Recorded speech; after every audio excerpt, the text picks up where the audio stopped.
All right, what we're going to start with, I'm going to share my screen and we're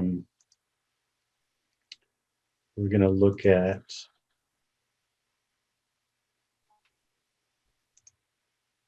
week 6. Okay, so week 6 has a lot going on. 2 modules to cover, uh, both of them having to do with IP addressing, and lots of labs in chapters from modules 11 and 12. Um, the labs reinforce what you are supposed to be learning about subnetting. And then there's a bunch of in-class labs. Now, some of those labs weren't actually, messing with the equipment. So um, if we have to cancel Wednesday, which we won't know until tomorrow, there's supposed to be an announcement tomorrow based on, the increase in COVID-19 positives. Our school might go back to not allowing anybody on campus. But if you'll get that email from the president when she makes that announcement, and then I'll just reinforce it with an announcement in the class, whichever way it goes. So if we're still having class, which I hope, then I'll let you know that. If not, I'll let you know that. Okay, and then there was a few additional labs. So a lot going on this week. I know it's just the beginning of the week, so most people haven't probably started into it because there was a lot going on last week too. One thing I wanted to mention, I added just today, was at the bottom of module week 6, was a couple of 3 subnetting worksheets.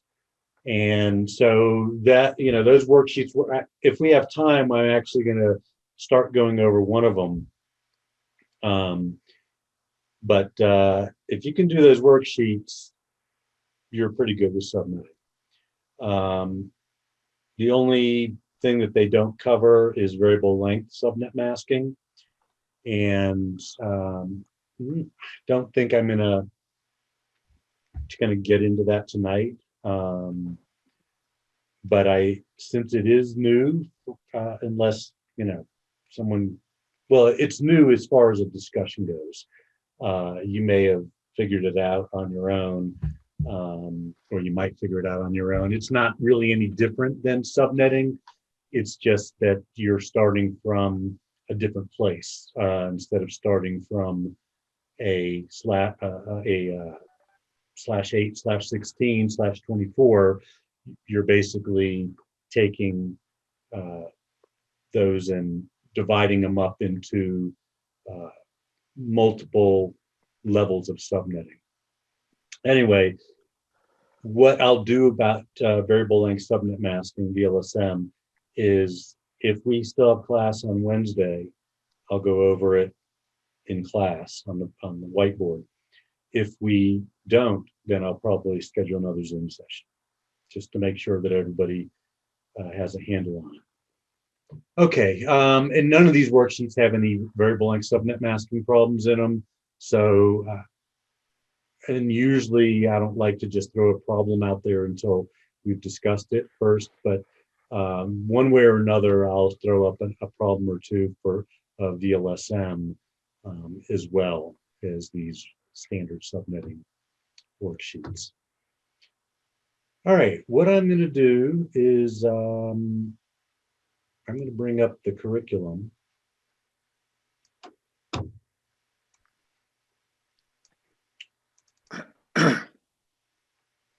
Okay, so the curriculum, well, let's say before we do this, I just want to make sure that everyone is good with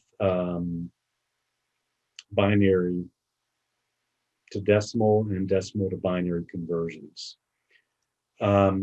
So I'm just going to do a whiteboard. And this is new for me. I'm trying to use a writing tablet to write on a Microsoft whiteboard.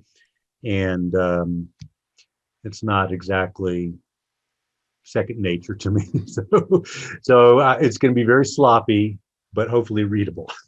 So we'll see. Okay, so just to throw a number out there, I'll throw one out there that's a pretty common binary number that you'll, or a decimal number that you'll see in subnetting, 224. Okay, so how do you convert 224 to a binary number? And the way I always show it in class, and you've probably seen this or something very similar to it when you took CNT100 or 101 or whatever intro class you took. We have our table here of our powers of 2 and their appropriate values.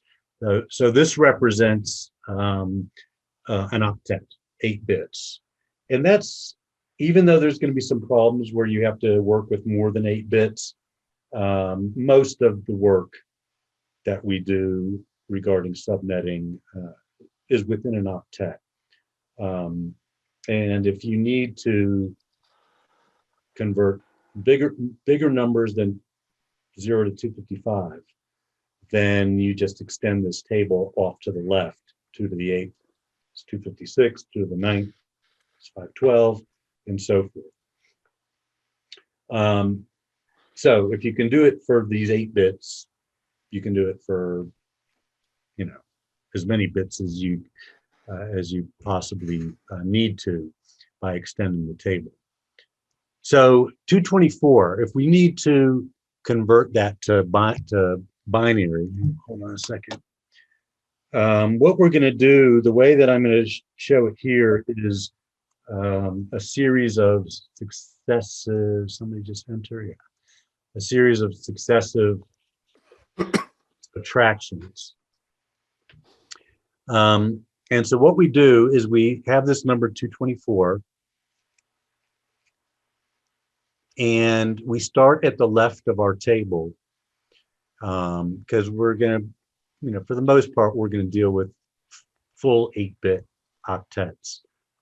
And we say, all right, does that first value, 128, is that go into, or is it less, let's say another way to put it is less than or equal to 224? And of course, the answer is yes. 128 is less than 220. Actually, let me put it down here.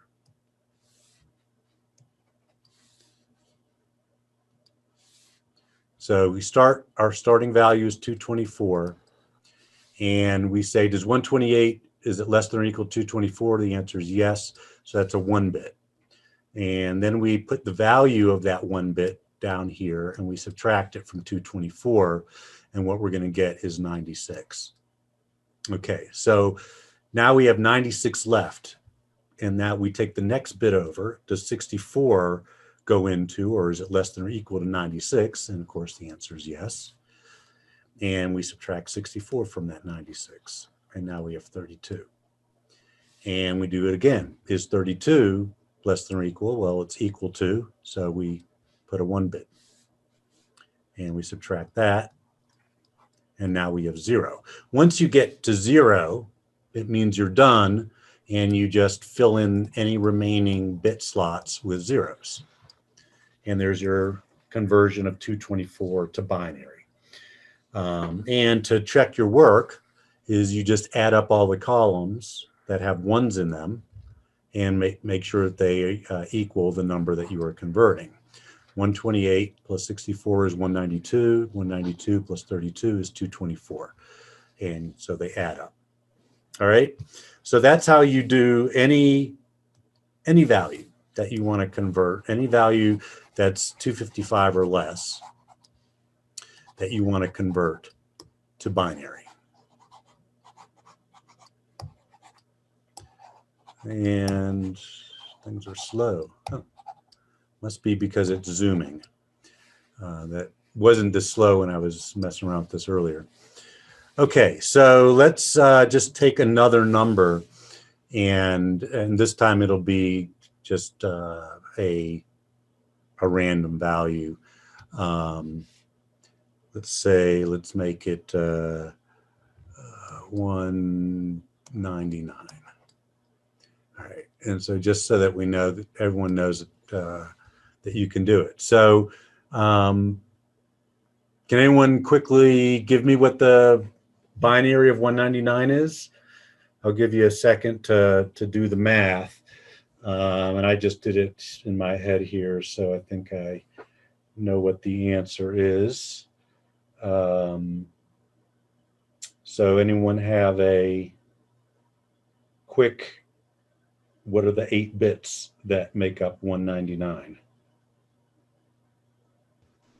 Be 11000111. Correct.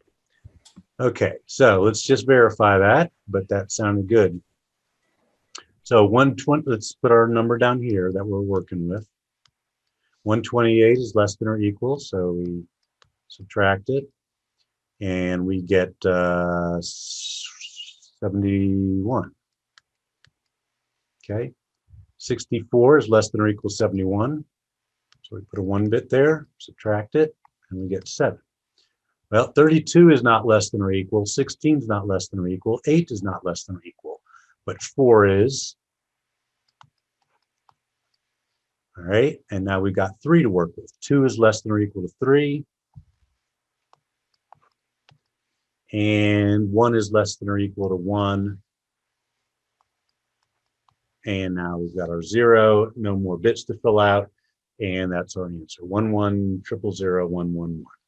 Okay, so everyone good with that? And to convert bigger numbers, you simply extend the table over each element of the table as it moves to the left, 2 to the 8th, 2 to the 9th, 2 to the 10th, and so forth. Of course, is just double the number before it. So 2 to the 8th would be the 256th place, 2 to the 9th would be 512's place, and so forth and so on. Okay, so now that we got that out of the way, any questions on decimal to binary? And we'll do just a quick binary to decimal problem, going the other way real quick. Okay, memorize this table. In our classrooms, you may have seen, or at least if you were in my classroom, I don't know, I think it's in the other classroom too. We keep it up all the time because it's important for binary and binary, decimal, decimal to binary. So memorize it, and anytime you are going to be subnetting, put the table, on some scratch paper or whatever. Okay, so to go to the other way, you just reverse the process essentially. So I'm just going to put a random couple values. 1, 2, 3, 4, 5, 6. So there's a random 8 bits, 11001101. So in order to figure out that, you just put the bits in the table. All right, and then any table value that has a 1 in it, you put down, and any table value that has a 0 in it, you don't add to the total. So 128 has a value in it, so we add that, plus 64, plus 0 and 0, so we don't bother about those.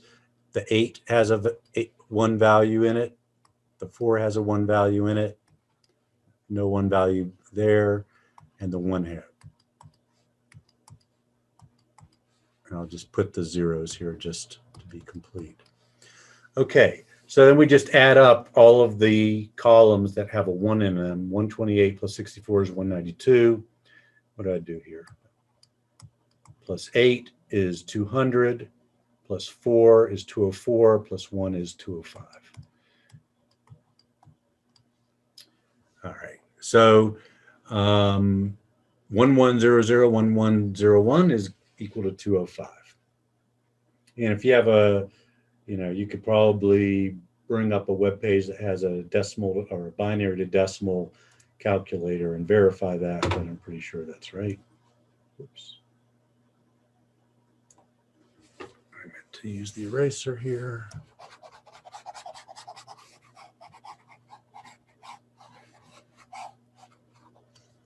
Okay, let's bring the curriculum back up. All right, any questions on that before I move on? Any questions about going from binary to decimal? Decimal to binary, all right. Okay, so we're starting to start off here with subnetting. Usually we start off by subnetting a /24 network, which means that the original subnet mask was 255.255.255.0. All right, and if you remember, let me bring the whiteboard back up a second here.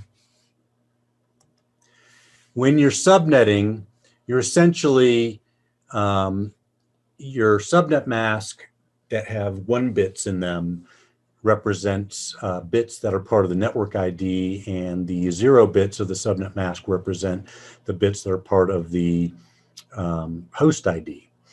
And to take a subnet mask like 255.255.255.0, which is the same as /24, because /24 is just the CIDR notation to say that 24 bits of the subnet mask are network bits. So 24 bits of the whatever the IP address that you're looking at.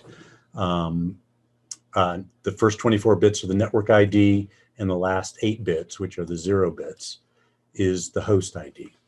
So whenever we subnet, we're basically taking bits from the host portion of the IP address and subnet mask and making them part of the network ID. So I'm gonna, you should know that in binary, of course, 255 is 8 ones, and of course a 0 is 8 binary zeros. So a /25,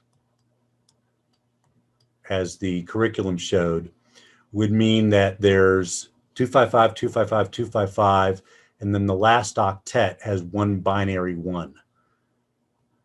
So in binary, it looks like this,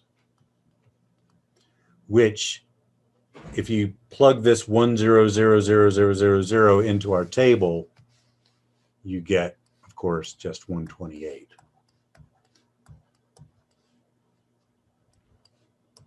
So our new subnet mask is .128, and that makes it a /25. So 255.255.128 is equivalent to /25 in CIDR notation. And it also means that we just borrowed a single bit from or reallocated is the word I like to use. I think the curriculum uses borrows, but you never give the bits back, so I don't really think it's borrowing. So that brings up the question, well, what did we just subnet? How many subnets did we make by changing our subnet mask from 24 bits to 25 bits? Well, since 1 bit was reallocated, the formula for that is 2 to the 1, which means this value here is the number of bits that we reallocated. 2 to the 1 is 2. So we can make 2 subnets from reallocating 1 bit.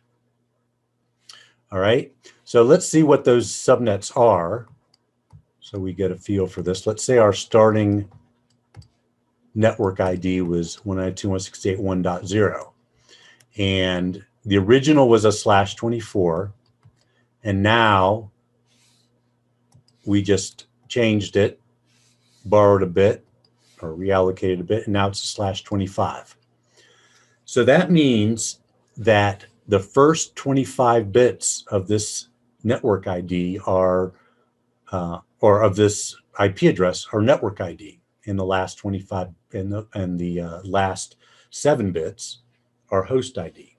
So that means we basically can make 2 subnets, as we showed here. When we reallocated 1 bit, we came up with 2 subnets.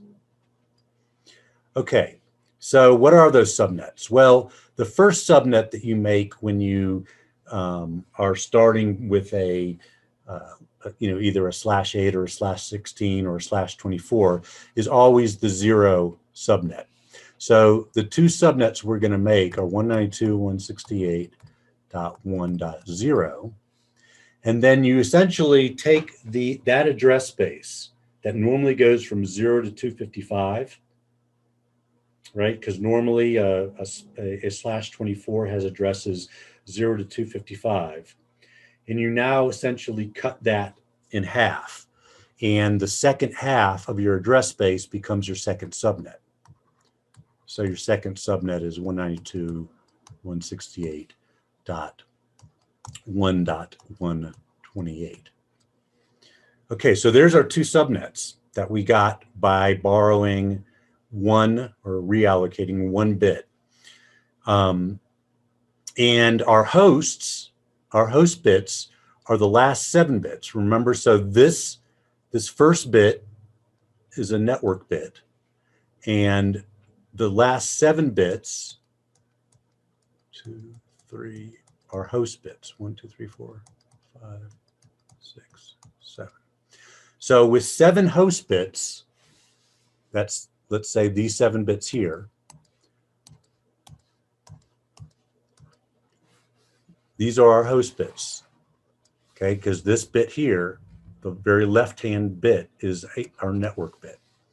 So the values that these 7 bits can represent go from 0, if all these bits were 0, to 1111111, which gives us what value? If you just count up all these 7 bits, the 64-bit, the 32-bit, the 16-bit, you get what? 64, 96, 112, 120, 124, 126, 127. Okay, so that means that our host addresses in 192.168.1.0 go from 0 to 127. And I'm going to correct this in just a second because there's a caveat here. And the possible addresses for the 128 subnet, right? Because remember, the 128 bit is part of the network. So we only have these bits to deal with for the network ID. I mean, for the host ID. So the host address is going to be anywhere from 128 to 255. All right. Now, that basically says, oh, you've got 128 possible addresses in this subnet, and you've got 128 possible addresses in this subnet. But what is the caveat there? Why do we not actually have 128 host addresses? We only have 126 actually. You got to take 2 out for the broadcast and the network. Right. We can't use the .0 or the network address.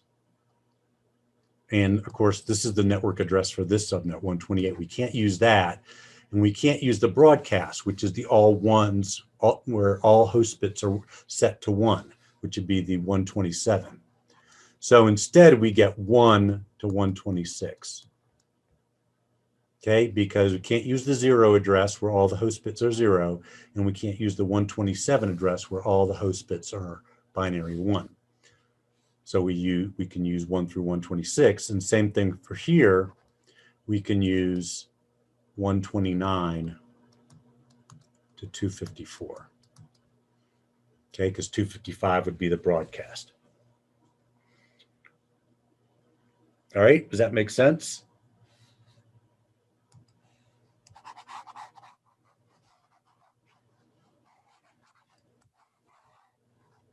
Wow, this must be because it's got to send it over to Zoom, through Zoom, that it suddenly gets slow.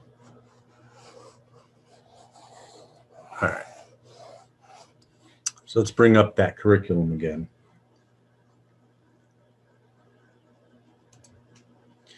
Okay, So a /25, which means a reallocation of 1 bit,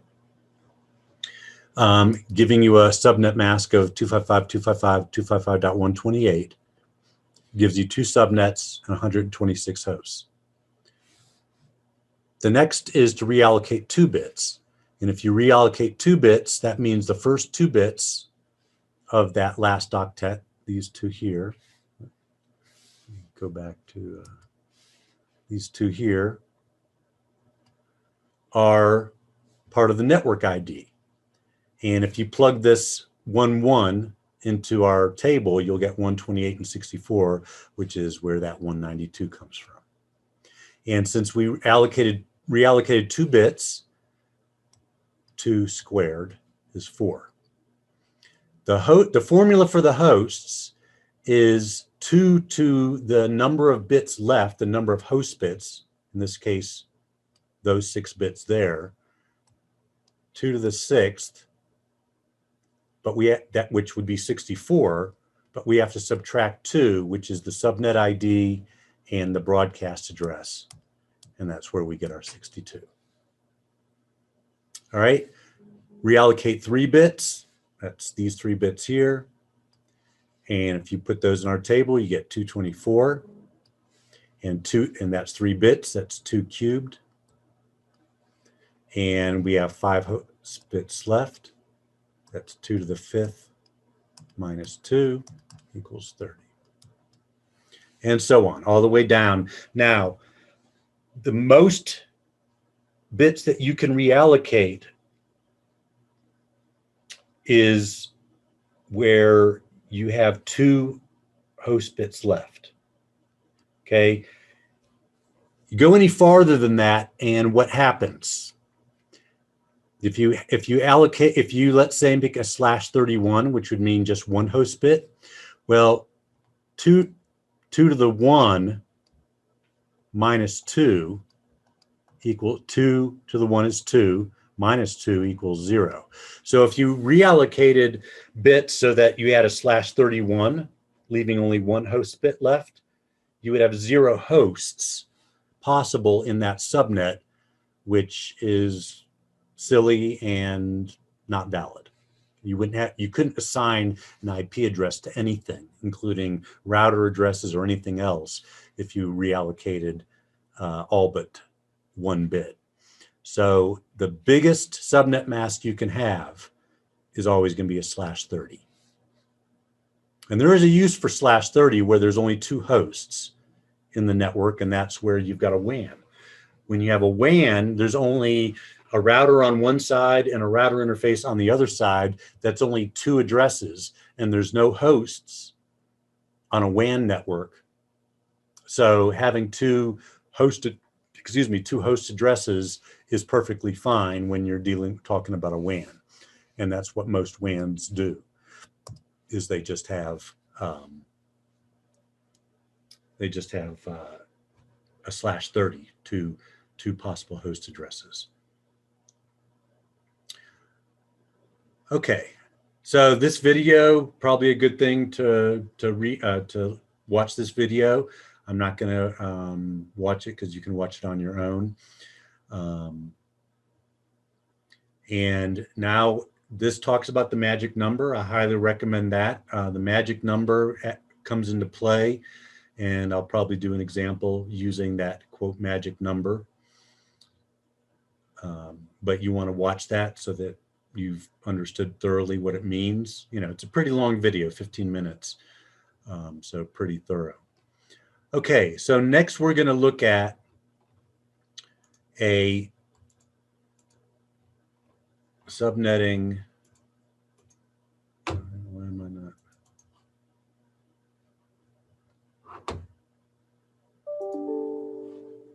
Okay. Subnetting with a different prefix to start with, a /16 or /8. It's not really that much different. It's just that things move over an octet, and it means that you end up with a whole lot more host addresses in most cases. Okay, so if you're starting off with a /16, That means you've got two entire octets, the last two octets of the IP address, that are host bits. So a /16 that has not been subnetted has 2 to the 16th minus 2 possible host addresses, which is like 65,534 addresses on a /16, an IP address that has a /16 subnet. Subnet mask 255.255.0.0. That's kind of impractical. Even most of these networks with a huge amount of hosts here. Sorry, I'm losing control of my pen here. With a huge number of hosts, you would, in real practice, you wouldn't create a LAN with 32,000 hosts on it, or even 16,000 or 8,000 or 4,000, 2,000, 1,000. 510 starts to become the upper limit of where you would actually create a LAN with that number of hosts on it. And most networks are going to have far fewer. They're going to be /24s or smaller. But 510 is probably something that you'll see periodically. But once you get into 1,000 hosts on an actual LAN, when I say LAN, I mean a single IP network, an IP network that has a 255.255.252 subnet mask, meaning that that's a single broadcast domain. What is the problem with having a broadcast domain that consists of 1,000 or more hosts? What's the potential problem? Like, why wouldn't you want to have a LAN with 1,000 hosts? It would save you from having to, have router interfaces to break up that LAN into smaller networks. Would it just be congestion of the network? What's that? Would it just be congestion? Too many people? Yeah. The whole idea of an IP subnet, another word for it is a broadcast domain. And a broadcast domain, by definition, means that all of the hosts on that network, on that IP network, will hear any broadcast sent by any other of the 1,022 hosts in this case. Well, today's network protocol, especially IPv4, are very broadcast oriented. Lots of protocols like ARP and DHCP and many others, NetBIOS, they use broadcast addresses to get their work done. And if you have 1,000 computers sending out broadcasts as frequently as they do, and all you've had to do is be in one of our classrooms when we just started capturing packets, and the vast majority of those packets that we capture are going to be broadcast. And we only have, 20 or 30 computers active at any given time, maybe 40 or 50 at the very, very outside. So if you had 1,000 computers, you would just be inundated. Each computer would be inundated with broadcasts. And one of the biggest problems, even if the LAN is fast enough, it's gigabit, or even if you're really lucky, 10 gigabit switches that you're using, even if you can switch all that stuff really quickly to kind of avoid the problems of congestion, one of the bigger problems with broadcasts is that whenever a NIC on a computer receives a broadcast packet, it is obligated to send that packet, that frame, it's not a packet until it gets to the upper layers, that frame up to the network layer to see if the network layer and above should process that packet, that frame. Well, that generates an interrupt on the computer. That means that everything stops, even though it's for periods of microseconds or even nanoseconds if it's a fast enough computer. But still, everything stops in order to process that frame, that broadcast frame.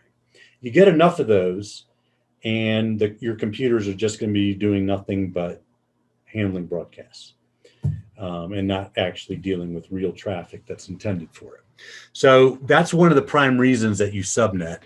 is to make your broadcast domains manageable, so that the number of hosts are, something usually less than 250 or so.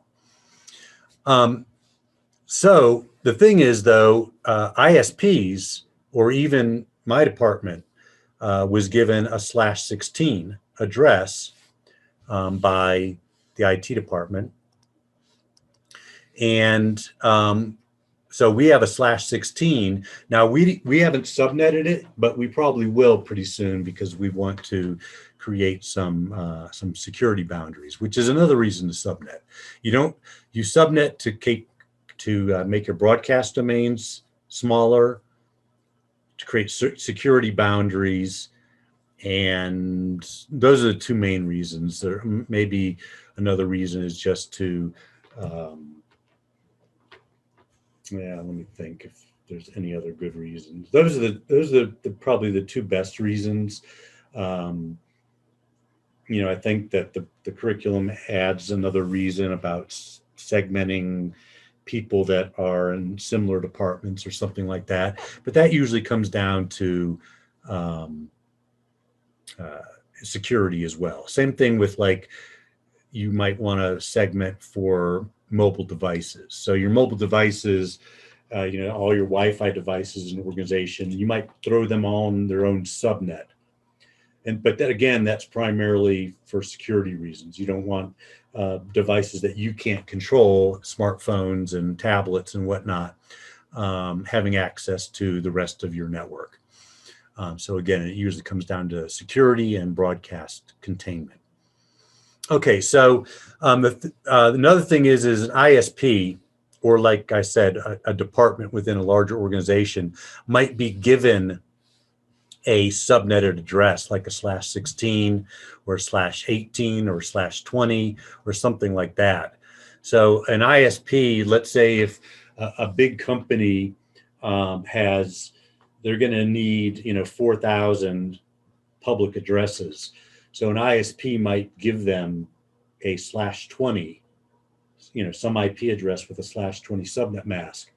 And then that organization will take that /20 and subnet it further. They'll subnet the /20 into a /22 or a /26 or /27 or something like that. So that's, again, where VLSM is going to come into play, where your starting point in this chapter is going to be on an octet boundary, a /8, a /16, a /24. But in real life, your starting point might end up to be somewhere in the middle of an octet, where you're going to start your subnetting process, especially if you're a big company and you've just gotten a bank of addresses from an ISP. Okay, so subnetting a /16, with just 2 subnets or 4. Again, an ISP might do that, or a company that's got a really large bank of addresses might do that to give a department the ability to subnet further. But usually what you're going to see with a /16 or something is going to be, something more like they're going to subnet it down to a /24 or /23 at the largest, /25, /26. So that, again, those broadcast domains, keep a reasonable size. And then you'll see, you can take a /16, and if you subnet it with a /25, you now have created 512 networks, because you've got,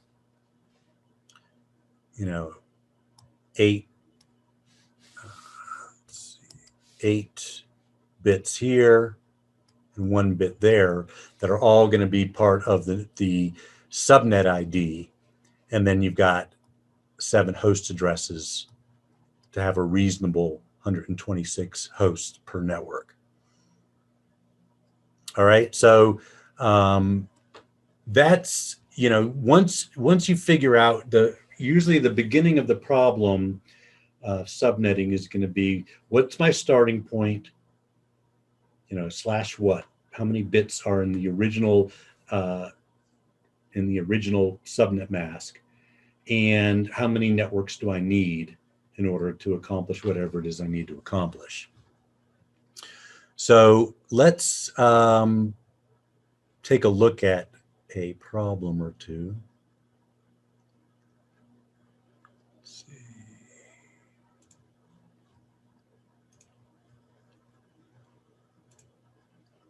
All right, so this is one of the worksheets that that I gave you, and this is tackling the problem not from the point of view of how many subnets do I need or how many hosts per network. It's just basically giving you an IP address with a prefix, and from that IP address and prefix, we need to figure out what the network address is, what the broadcast address is for that network, and the number of host bits and number of hosts per network. Okay, so how do we figure this out? Can anyone, just by looking at it, it'll tell me whether we've got somebody that's really good with subnetting. Looking at this first problem here,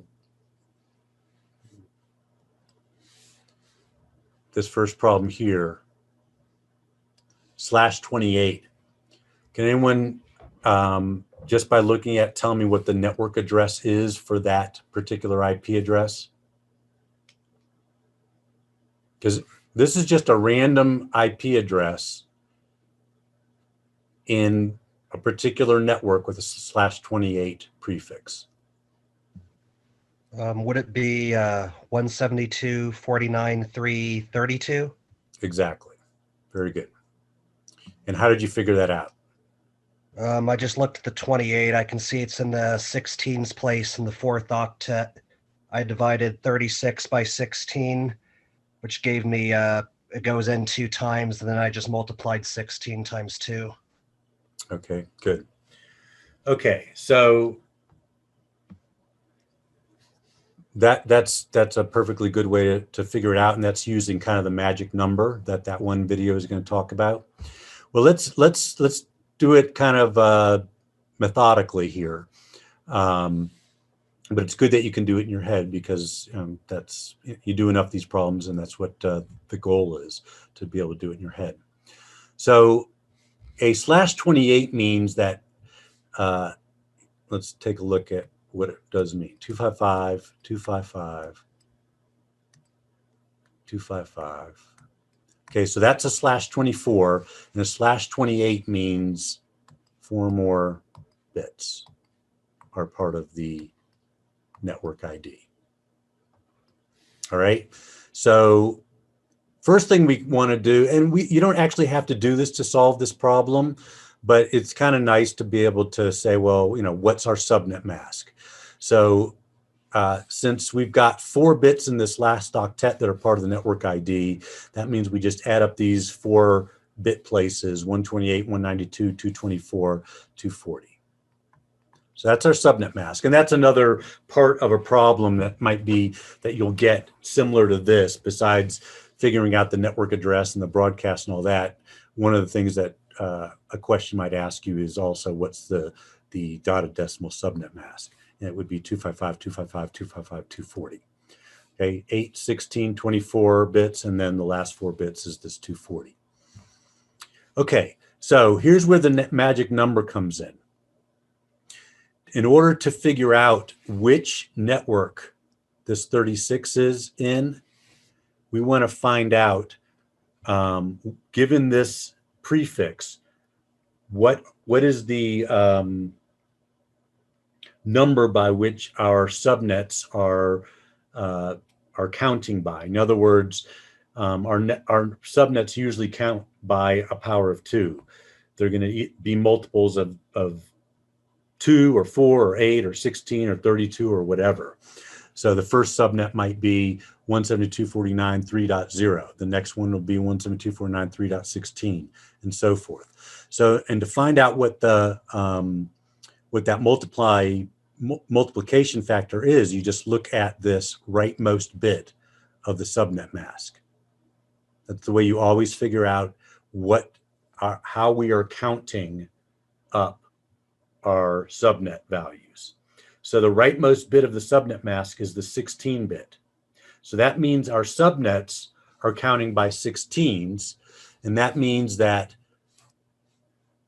they're starting at 172.49.3. Always start at .0, and then 172.49.3.16, 172.49.3.32, and then I'm not going to write there. .48 would be the next one.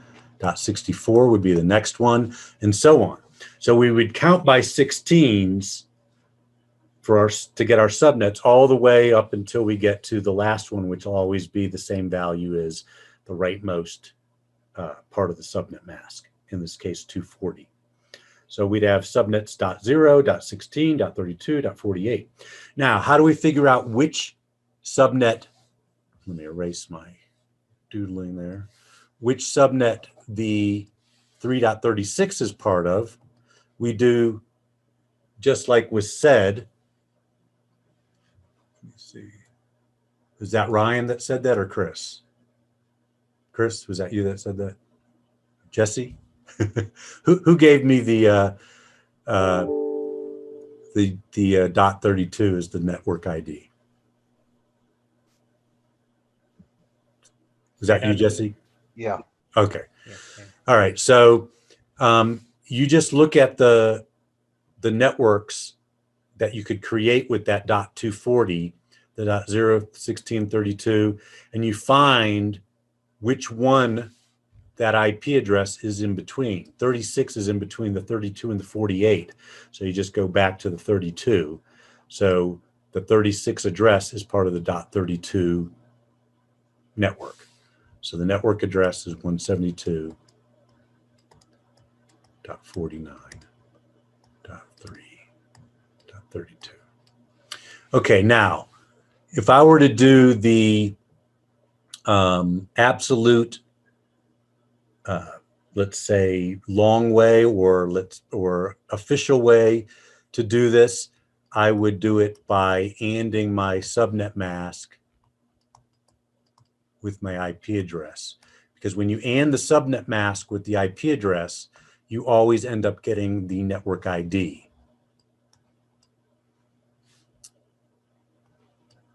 And here's my subnet mask. Okay, and if you AND that, whenever you AND any value with 255 in the subnet mask, you always get that same octet value. So 172.49.3. Now all we have to do is figure out what is 36 in binary and what's 240 in binary, and then do the ANDing. 36 in binary is going to be 0, 0, 1, 0, 0, 1, 0, 2, 3, 4, 5, 6, 0. So that's going to be 36, and our 240 is going to be 1, 1, 1, 1, 0, 0, 0, 0. Okay. Now, if we AND those, the only time that you get a 1 from the result of an AND is when both the top value and the bottom value equal 1. It's like a multiplication.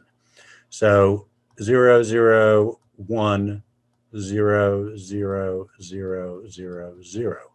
So that's the result of the ANDing process between 36 and 240. And if you put 0, 0, 1, 0, 0, 0, 0, 0 into our table down here, 0, 0, 1, 0, 0, 0, 0, 0, you went, the only column that has a 32 in it, or I mean a 1 in it, is the 32. So that means that this value is 32. All right, so that's the, doing the binary ANDing, and that's exactly what a computer does. A computer doesn't figure out magic numbers or anything like that when it is figuring out whether a particular address is in its network or not. it just ands the address with its subnet mask, and it gets the network ID. And if that network ID equals its own network ID, it knows if that address is part of its own network or whether it's a remote network. So, and if you and the IP address with the subnet mask to, let's say, check your work, but use the magic number method to, let's say, get it done faster. And we'll do another problem to make sure that we're on the right track with how this stuff works. Oh, wait, before we do, let's figure out what the broadcast address is. Okay, so since we know that we're counting by 16s due to the /28 subnet mask, what the heck?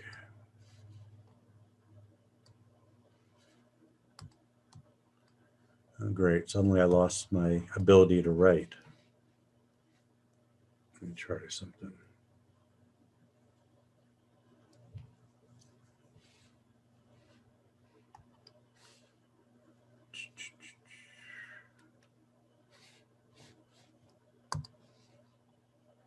Huh.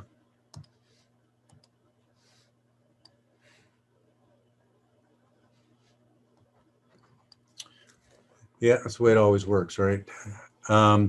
So I'm going to have to do without my writing until I can figure it out, perhaps.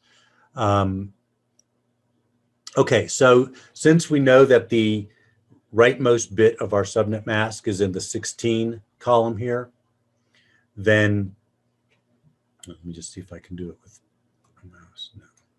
No.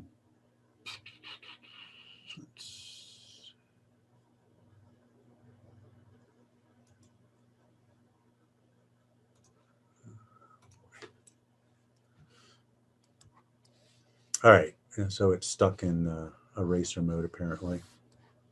Yep. So in order to figure out our broadcast address, we just have to know what the next network ID will be. And since we know we're counting by 16s, we just add 16 to the 32, and we know that the next network ID will be 48.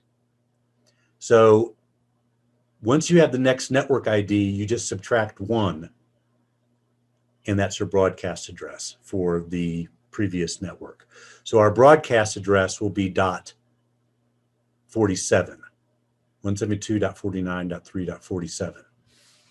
I'm gonna exit out of this and see and go back in to see if I can get it to make the thing work. No, I don't know if I.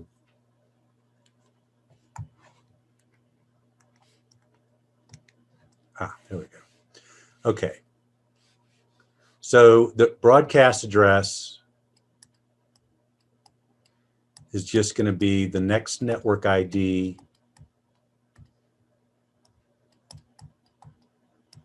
-1. And if you were to look at this, if you were to look at the value 32, which is 0, 0, 1, 0, 0. Okay, so remember with a 240 subnet mask, all 4 of those bits are part of the network ID, the 0010. So by definition, the broadcast address is the value where all of the host bits are set to 1, the value binary 1. So if we set these host bits to binary 1, you get 32. Okay, that's a 0, and that's part of the network ID anyway, so we ignore it. 8 is 40, plus 4 is 44, plus 2 is 46, plus 1 is 47. So 32, and then all your host bits, these 4 host bits are set to binary 1. That is by definition the broadcast address. Okay, so the next 2 questions here are easy. Number of host bits, how many are there? Well, that's always the easiest. If your prefix is a certain value, you just subtract that from 32, because an IP address is only 32 bits long. So you subtract 28 from 32, that's always going to be your number of host bits. The prefix value or the prefix value subtracted from 32 will always give you the number of host bits, and the number of hosts per network is always that 2 to the n minus 2 equals 14. All right. All right, let's do the next one. Hope I don't get stuck on eraser mode again. Okay, so /30. Okay, so /30, that means that looks like 8 bits, or 255, 255, 255, and then 6 bits here are used as the network ID. So let's look at those 6 bits.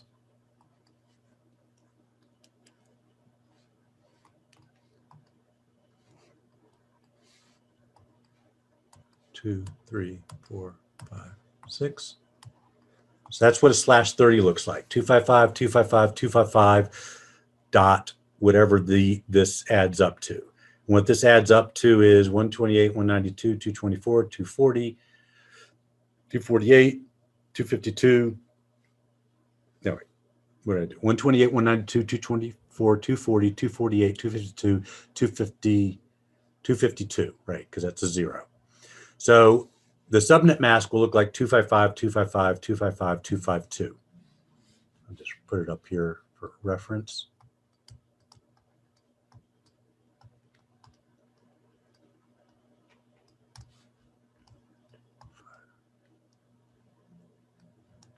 The problem is I keep hitting one of the buttons on the pen, and that keeps changing things. All right. So I have to figure out how to hold this pen without pressing the buttons. Okay, so that's our very messy subnet mask. So what we need to do now is look at our magic number. Our magic number is the rightmost bit in the subnet mask, and that's our 4's place. So it means we're counting networks by 4, 155.18.109.4, 8, 12, 16, well, actually starts at 0, 4, 8, 12, 16, blah, blah, blah, blah. So basically, you look at that 45 and say, what's the closest number that's less than 45 that 4 goes into? 44. And if you do a little math, you'll know that it's 44. So .44 is the last octet of our network ID. So 155.18.109.44. The broadcast address is going to be what? Okay, remember, to figure out the broadcast address, just take your network address, add the multiplier to it, in this case 4, the magic number, and subtract 1. So what's our broadcast address going to be? The last octet. Maybe .47. It'll be .47 again, by coincidence. Totally separate first 3 octets, 155, 18, 109, instead of this other. Number of host bits. Well, there's only 2 zeros here after we did a /30, so only 2 host bits. Number of hosts per network, 2 squared minus 2 equals 4 minus 2 equals 2. So only 2 host bits in that subnet, per subnet. So that's going to be a subnet that's most likely going to be used for a WAN interface. Okay, let's do another one where we're not in the 4th octet. We're actually now in the 3rd octet, /19. So /19 is going to look like,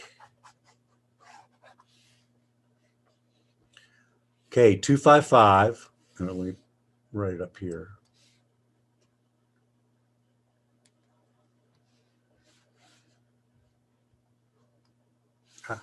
Eraser. 255.255. So that's 16 bits, right? 8 and 8 is 16. And then to get to 19 bits, we go 1, 2, 3.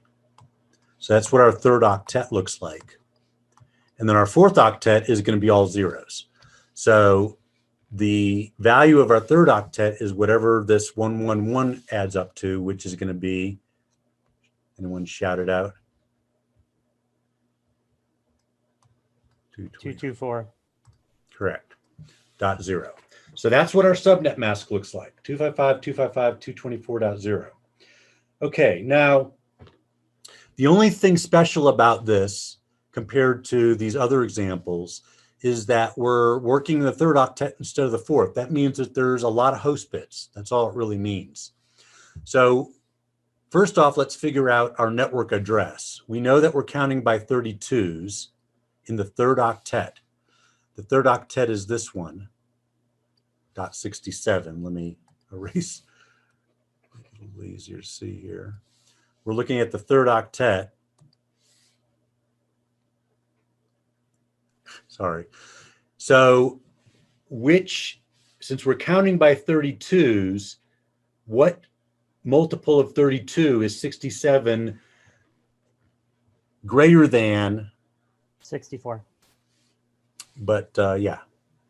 So, but closest to, but greater than. So 64. So 9.12.64.0 is our network address. Okay, and again, if you were to do the math, the binary mask, if you were to AND 9.12.67.120 with this subnet mask 255.255.224, which is equal to this /19, you would end up getting 9.12.64.0. Okay. You should do the if you're not convinced of that, you should do the binary ANDing of break up the 224 and the 67 because those are the only ones you care about. You know that the 9 and the 12 will be carried down, but break up the break up the 67 into binary and 224. Do the ANDing, and you'll guarantee to end up with 64. Okay, so we know that we're counting by 32s. We know that the network number is 64.0. So what's our broadcast address now? So this is where it gets a little bit different too, because before, when we're working in the fourth octet, we say, well, just subtract 1 from the next network ID. Well, what's the next network ID? The next network ID, if we add 32, is going to be 96, right? Well, the correct answer is not .95.0. Okay, so, but we still are subtracting 1, and it's just that we're subtracting 1 from the .0, from the 64.0, or from the 96.0, because 96.0 is the next, I should say, subnetwork. So that's, you got to remember that we're dealing with host bits, 5 host bits here, and then another 8 host bits in the last octet. So it'd be .95.255. Is that correct? Be .95.255, exactly. So if you were to take this .64, let's write it down in binary. Okay, here's 64. That's the network ID, right? The broadcast address is by definition, and again, it's these first 3 octets. That's the network ID. So here's a host. By definition, the broadcast is all the host bits being binary 1. So if we make that 64 and then change all the host bits to binary 1, we will get, wait a minute, did I do something wrong here? We're counting by 32s.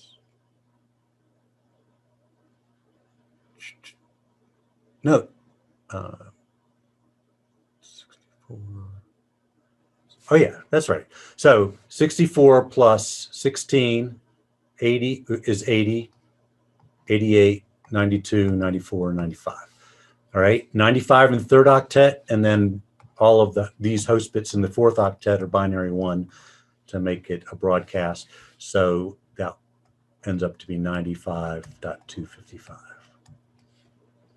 All right, so 912, 95, 255. And that's why, again, using the magic number is great, but being able to understand it in binary will allow you, if nothing else, to check your work, to double check to make sure that your use of the magic number is correct. All right, before we erase. So number of host bits. So if there's 19 network bits, then how many host bits do we have? 13. 13, right? 32 minus 19 is 13. And number of hosts per network is going to be 2 to the 13th minus 2. Anyone have that answer handy? 8,190. Okay. So, figuring out 2 to the 13th, you should be able to do it in your head. I don't know that a certification exam where you don't have access to like a binary calculator or anything will make you calculate a binary number quite that big, but you should be able to. And the way that you do it is just practice doubling your numbers, starting with 256. 2 to the 8th is 256. So 2 to the 9th is 512. 2 to the 10th is 1024. 2 to the 11th is 2048. 2 to the 12th is 4096. 2 to the 13th is 8,192. And then we subtract 2 to get our 8,190. I would even recommend, just so that you are really good at it, you make sure that you can do all the way up to 2 to the 16th, which is 65536. Just commit that to, I don't really like commit it to memory. I commit it to like, I start at like maybe 2 to the 9th, 512, or 2 to the 10th, 1024, and then I just keep doubling until I get it. But most of them I've got memorized by now. But that's what you need to do, is just, double those numbers and until you can do it without having to think very hard about it. Oops, I didn't mean to do that.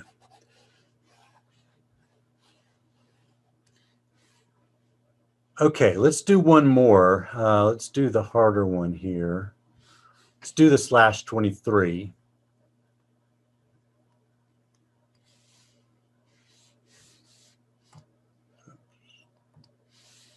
All right, so we're going to do the /23. So with a /23, that means that the first 16 bits are in the first 2 octets, 255.255. And then 7 more bits in that third octet. So that 7 bits is going to look like 1, 2, 3, 4, 5, 6, 7. So that's what our third octet of the subnet mask looks like. And if you add up those all together, you will get what? 2, 5, 4. Just subtract 1 from 255, which is the biggest number that you can get in an octet, since the last bit is 0, and you get 254. So that's what our subnet mask looks like.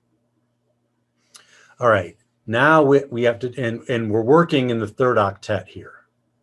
Okay, the fourth octet is all host. Okay, it's all, off here, it's all host bits. So we don't have to worry about that fourth octet.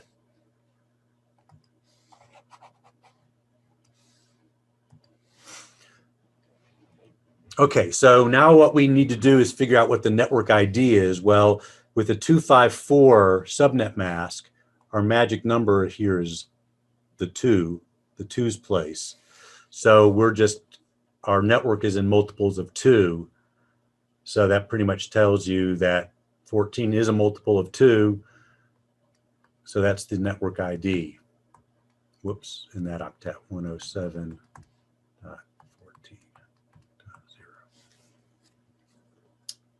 Okay, so that's the network ID. What's the broadcast address going to be? Well, again, we say add 2, or add the next network, subnetwork ID, which would be from 14 to 16, and subtract 1. But since we're dealing with the 4th octet here, we do the same thing we did up here. We, dot 96, subtract 1 from dot 96, and you get 95.255. Sort of like it's the same thing as when you subtract 1 from 1,000, right? If you subtract 1 from 1,000, you get 999. Here, instead of working in tens, we're working in 255s. So we subtract 1, we go to 16 and we subtract 1 from 16.0 and we get what? 15.255. 15.255.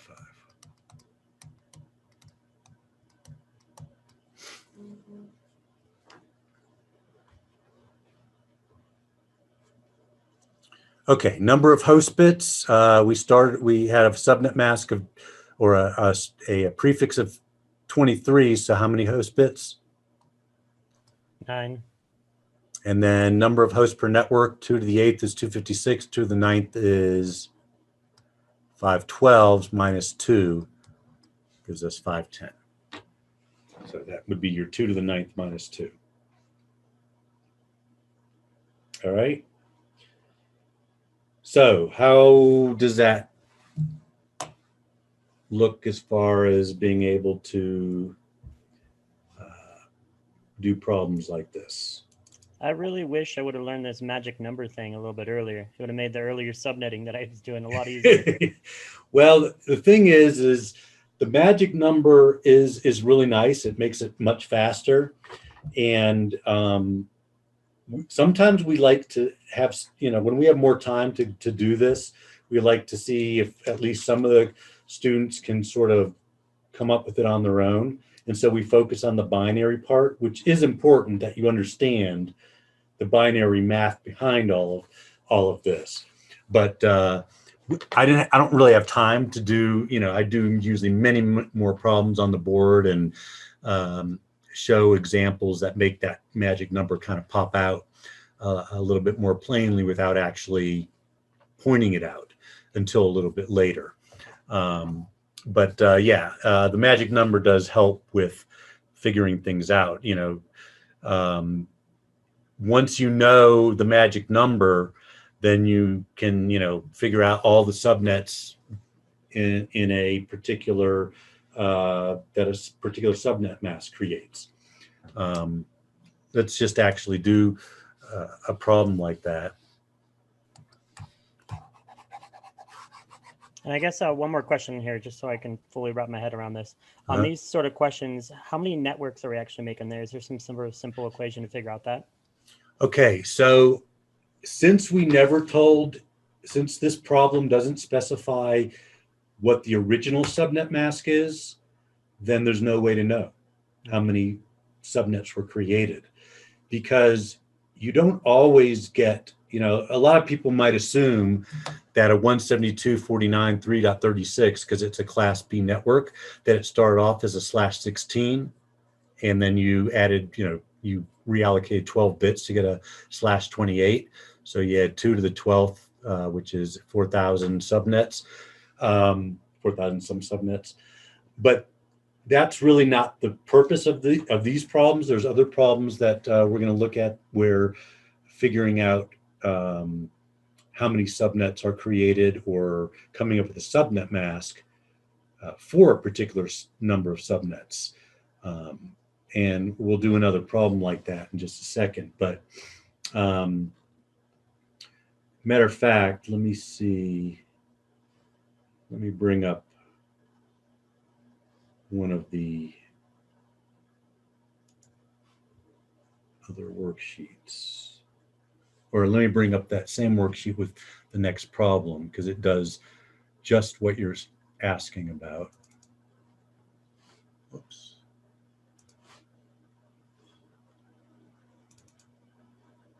Okay. All right, so get this problem here, and I'm moving over to Word, so things will be different with my drawing. So this problem here gives you enough information to figure out how many subnets there actually are created. Okay, and then it asks you most of the other stuff too. So in this problem, we're telling you the original subnet mask is 255.255.255.0, or another word for that, of course, is that's equivalent to /24 is the original. And actually, I should put that down here. So 255.255.255.255.0 is the same as /24 prefix. So our new subnet mask is 255.255.255.224, which is the same as /27. Okay, so now we know that between the first subnet mask and the new subnet mask, the number of bits that have been reallocated from the host portion to the network is how many?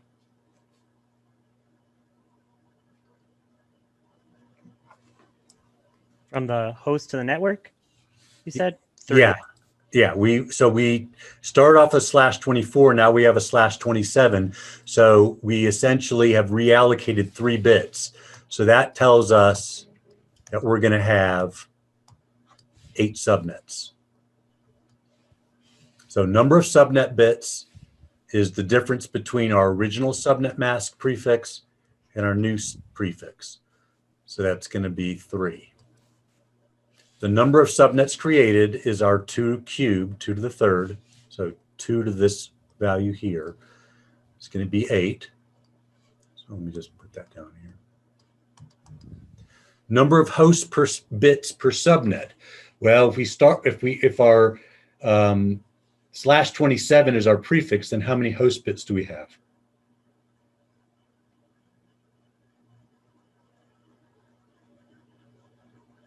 B4. Be 5. 32 minus 27 is 5. 32 is the original, is the size of a subnet, or of an IP address and subnet mask. And our prefix, our new prefix is 27, so that gives us 5 host bits. So 27 of the bits of the IP address are network ID, and the last 5 bits are host ID. Number of hosts per subnet, that's our 2 to the 5 minus 2 equals 32 minus 2 equals 30. So we have 30 hosts per subnet. Network address. Okay, so now this is where our magic number comes in. /27 or 224 looks like 111 in our table. So that would be the 128, the 64, and the 32. All right, so that first, so the rightmost subnet bit is the 32 bit, right? So that means that our subnets are counting by 32s. So our address is 39. So that means what address, what is the network ID? .32. .32.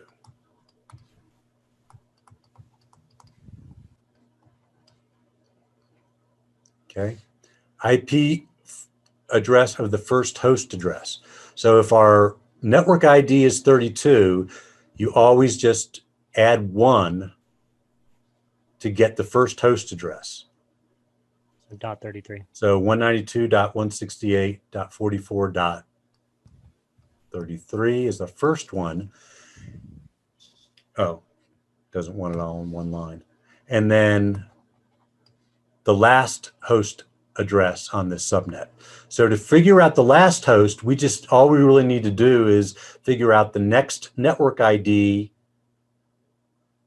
subtract one, we got the broadcast address, subtract one more, and we've got the last host address. Because last host address is always the value before the broadcast address. So the next network ID, since we're counting by 32s, will be .64. .63 will be the broadcast address, and .62 will be the last host address. Okay, and if you figure it out, well, there's 30 addresses in the network. So 33 through 62 gives us 30 addresses. 33 is the first address and 62 is the 30th address. Okay, so all that should agree. You should have 30 addresses between the first and the last. And your broadcast should be one less than the next network, which we said was .64. All right, let's look at the next one.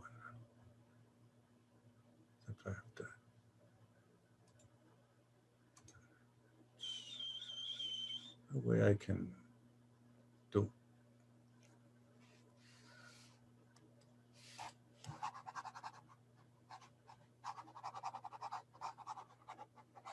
All right, I think last one, and then I'll take questions. And then, like I said, either in class or if we have it, or on another Zoom session, the next thing we'll do is VLSM. And then, of course, I'm happy, with anyone who still struggling with this in the next Zoom session or in class to do a few more problems dealing with, just regular subnetting without variable length subnet masks. Okay, so our next problem, let me see if there's another one that I like better.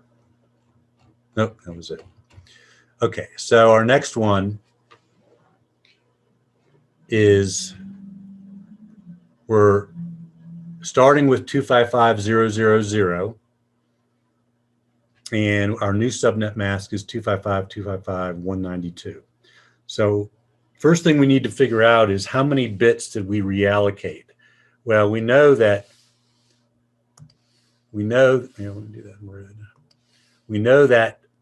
that's 8 bits that we reallocated, and then 192 looks like that, right? Because that's the 128's place and the 64's place, so that's what 192 looks like. So that's 2 bits. And of course, that's part of the network ID. So we've got 8 bits and 2 bits that are part of the network ID. So 10 bits, part of the network ID. All the remaining bits are part of the host. So again, what does 255.255.192 in prefix notation look like? 8 bits and 8 bits and 2 bits. So that's the same as /18. It's always good, even though it's not asking for the prefix here.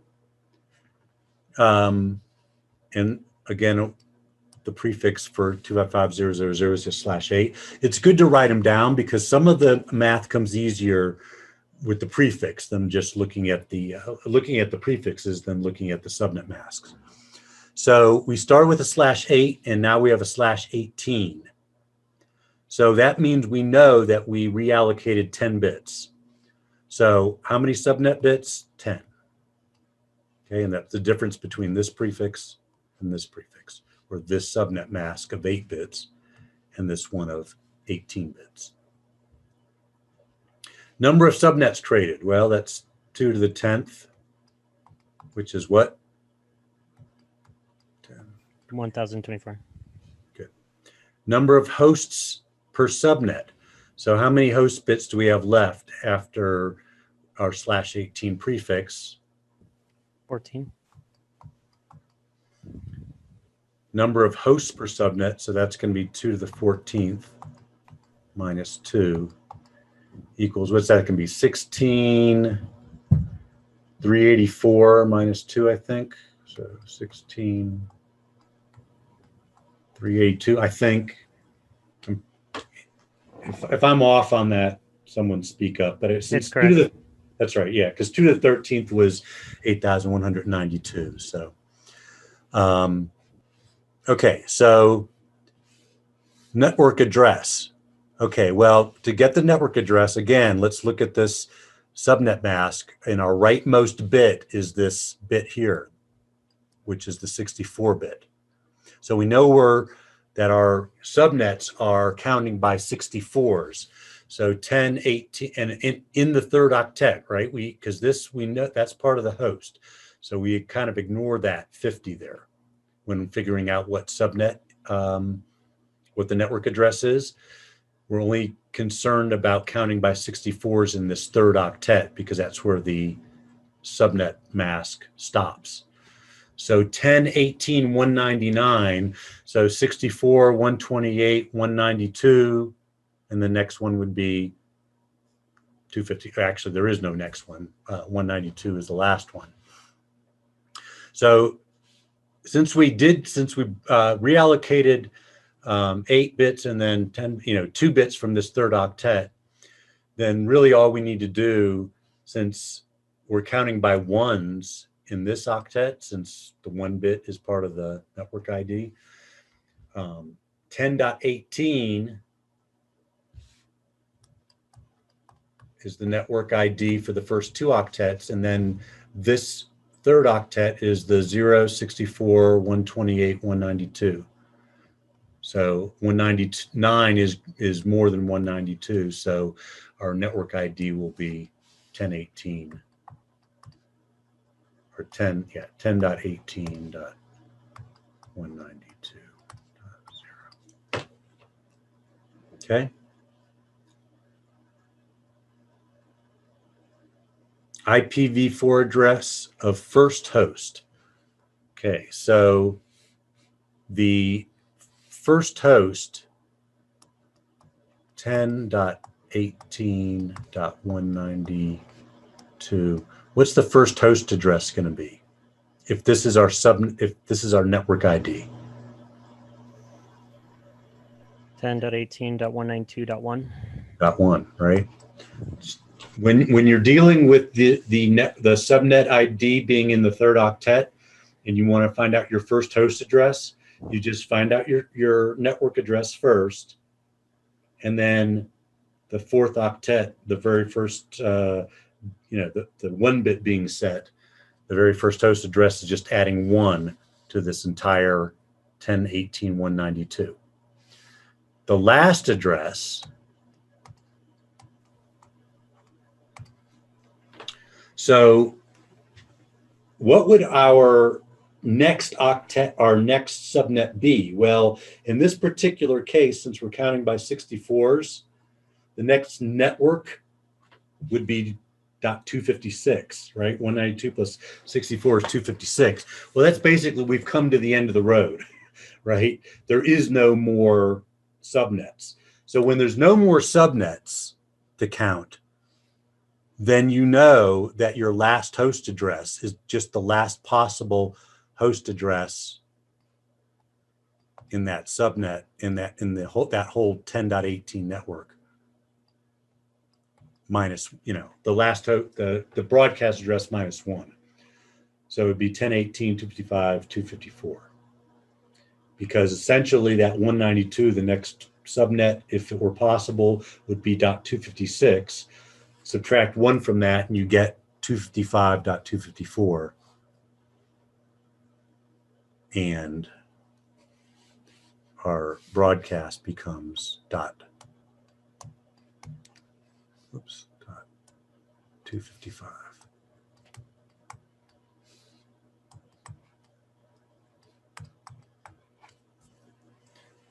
All right.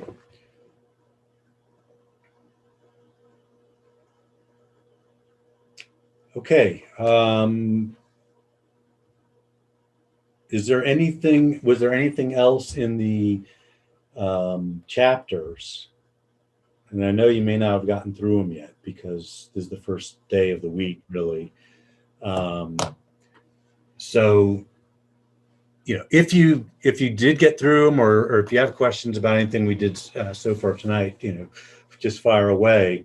Otherwise, I'll be, like I said, we'll either be in class on Wednesday or Zooming, and hopefully you've gotten through the 2 chapters by then, the 2 modules. And you'll have, if you have any questions, you can bring them then. And plus, I'll also be doing some VLSM examples. But was there any questions on just the, there was other topics discussed besides subnetting. There was the basic IP addressing and private addresses versus public addresses. Network address translation was, briefly discussed, and all that. Network address translation is very important, that you understand what it is and kind of how it works.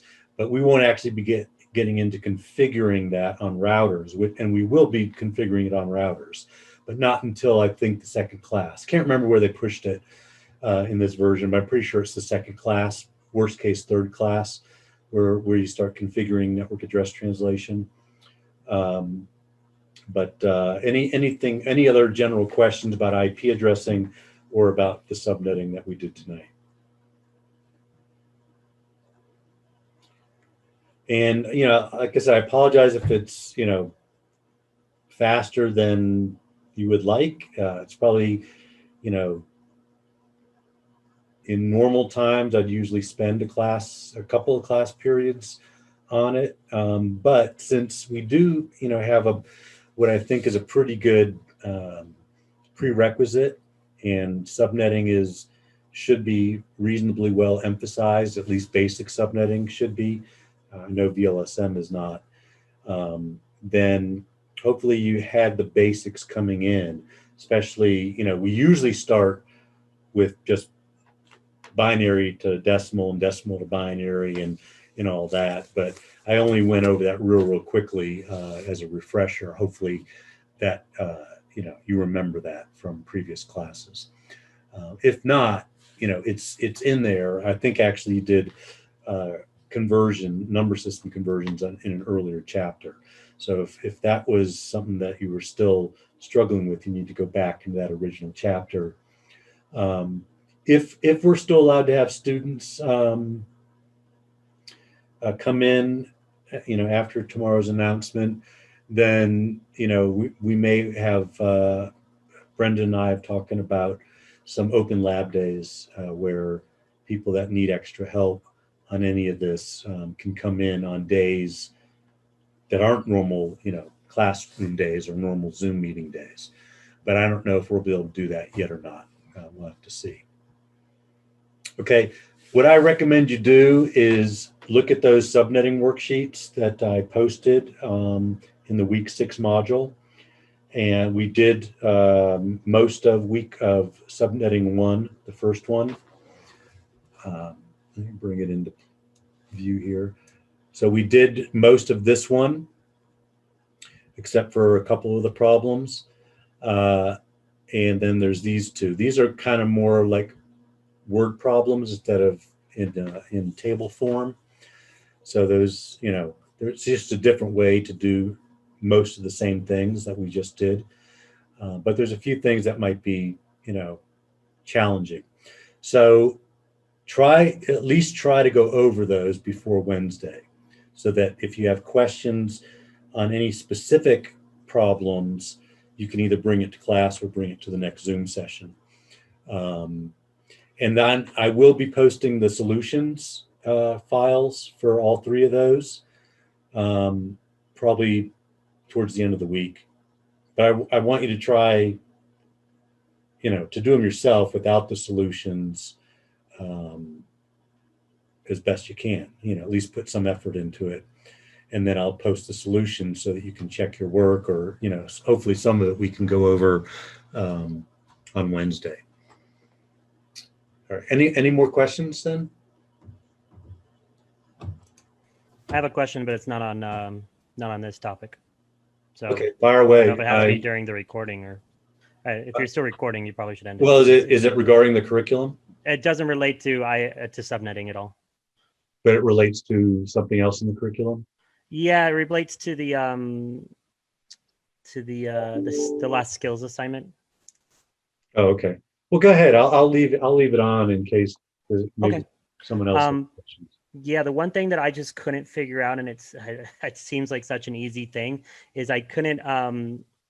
I know how to set the default gateway on the router and the switch, but it says use an appropriate default gateway address. I don't know how to find that. I just couldn't figure that out for the life of me.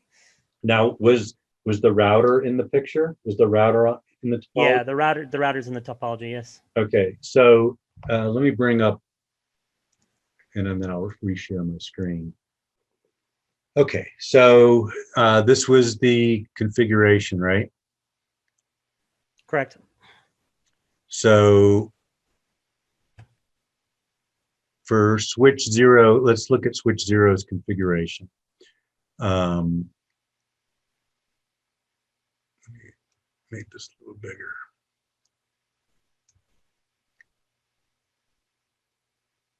And where's the switch?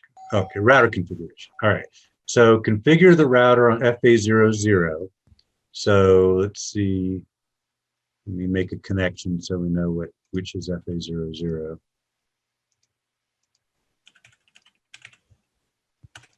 So that the left-hand one is FA00, the right-hand one is FA10.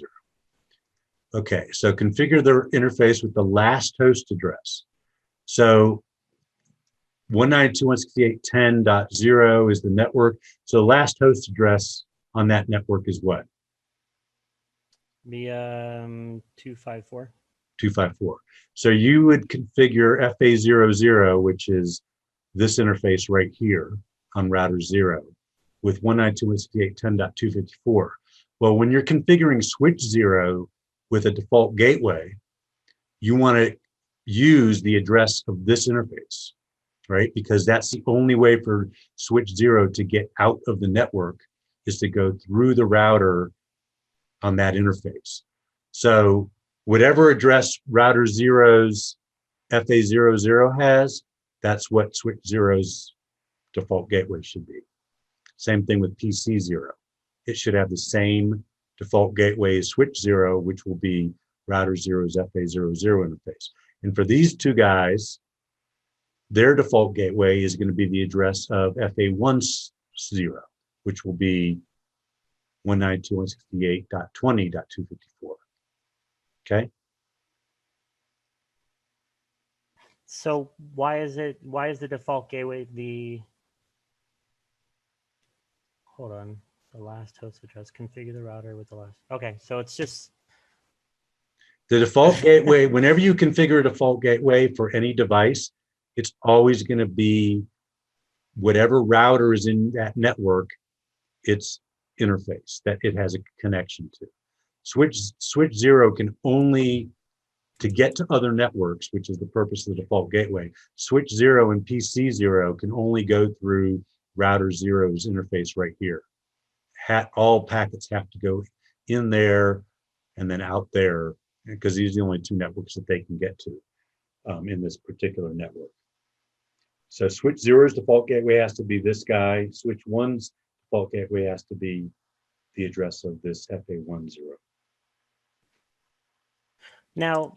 I guess the question I have on that one, so under the instruction says configure the router with the last host address on that network. Mm-hmm. Why are we using the last host address? Can this be any address, or it's only that because it's asking for that? The reason you use it tells you to use the last host address is for one, to make sure you know what the last host address is, given the network and the subnet mask. And the other reason is that the only way that I can have this thing self-grade is if you type in an exact address. Mm-hmm. Another address would work. You could use 10.1. or 10.2 or Like 10.30. that's what I Yeah. just put in. I just put in numbers thinking, okay, well, I'll just pick a number in that network, and then it wasn't accepting them. So then I was Right. like, why is this not completing? So I just gave Right. up and No, submitted it. so you have to use the address specified in the instructions, or else it's going to be marked wrong. But a better reason to use the address specified is because that's what the instructions say. And Yeah. that, even if this was a a pen and paper test or assignment, I would still want you to say 10.254 because that's the last host address in that network. Now, If I question. said I could have just as easily said the first host address or the 10th host address, and I would want you to put the appropriate value there, so Okay. that I know that you know what that means. So if the default gateway that I put in would be on the, say on that left network there, 192.168.10.1, would that not work in the network environment? No, it would work. It would work. If you configured switch 0 with that default gateway address, as long as it matched the router zeros, FA00 in this case address, it would work absolutely. Okay. But they have to be the same. But in order to get credit for it on this assignment, they have to specifically be .254. Okay, so I feel good that I was still correct because I put 10.1 on there, and that would still work as a default address. It's just not what the assignment wanted. Exactly. Got it. So yeah, in this thing where you have to, where it's self-grading, I have to be very specific in the instructions so that it can grade it properly. Now, and that's going to be the case most of the time, except maybe when we have like where you're just doing a kind of a free form assignment. The project, the CNT project course, which is usually taken the last semester, of the degree. In there, I have you build a network, a big, pretty sizable network based on a bunch of specs, but I don't tell you exactly what addresses to use. I let you choose that, and then I have to grade them manually. I don't have it self-grading. I go in and say, did what the person do, is it reasonable, and will it work, in the actual packet tracer. So as long in that kind of assignment, you can use whatever you want as long as it's within the bounds of of the scenario. But in this, you have to be very specific because it's self-grading. Okay. And just further wrapping my head around this idea here, then, just like we were doing in subnetting, pretty much you have to take out an address for the broadcast and take an address for the network. Since we're using, let's say, .254 as the default gateway, does that mean that number can't be a host address also? Well, it is. As soon as you assign an IP address to a interface, whether it's on a PC or a router or even on a switch's virtual interface, that is considered a host address. Yeah. Okay. Yeah. Cool. As soon as you assign an address to any type of device, now that is a host on that network. Okay. So that host is also just the default gateway. Yeah, exactly. Okay. And that's something that you have to pay attention to when you're doing subnetting and creating subnet masks. You have to make sure to include in real life router interfaces, switch virtual interfaces that you might be using. So like if you had 14 computers on a network, 14 actual PCs, and you had one switch and one router interface on that, you would actually need 16 addresses. So a /28 won't work because that only gives you 2 to the 4th minus 2, or 14 addresses. At first blush, it looks like it'll work. 14 PCs, so I only need 14 addresses. But most cases, you want your switch to have a virtual interface. You don't have to, but then it's not manageable remotely. But in all cases, you have to have your router have an IP address. So you got to figure that in when you're actually creating your real subnet schemes. That makes sense. Thank you. Okay. All right, guys. Anything else? All right. Well, try work on those, read or watch those videos, read the curriculum, and then try to do those worksheets, and we'll see how everyone's doing come Wednesday. All right. Have a good one. You too. Bye-bye.